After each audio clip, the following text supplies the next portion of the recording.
চা খেতে বেরিয়ে নিখোঁজ হন কামাল। 5 দিন পর পেঁয়াজ ক্ষেত থেকে মিলল পুঁতে রাখা মরদেহ। ছেলের নির্মম মৃত্যুতে দিশেহারা মা আসিয়া বেগম।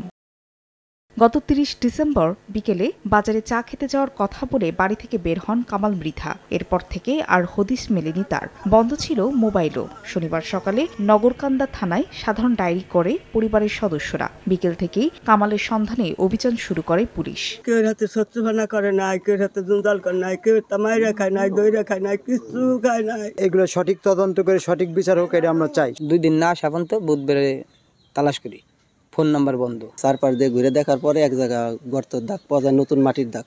পরে সেখানে যাওয়ার পরে ওইখানে খোঁচা হয়, খোঁচার পরে লাশ। তদন্তের এক পর্যায়ে রোববার সকালে বাড়ির পাশের রাস্তায় রক্তের অস্পষ্ট ছাপ দেখেন স্থানীয়রা। ওই দাগ ধরেই পাশের একটি পেঁয়াজের খেতে গিয়ে মাটি খোঁড়া দেখে সন্দেহ হয় পুলিশের। পরে মাটি সরানো হলে পাওয়া যায় কামালের মরদেহ।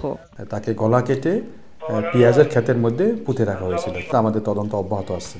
নিহত কামাল মৃধা নগরকান্দা উপজেলার ভোজেরডাঙ্গি গ্রামের বাসিন্দা। 3 ভাই ও 2 বোনের মধ্যে সবার ছোট তিনি। সময় সংবাদ, ফরিদপুর।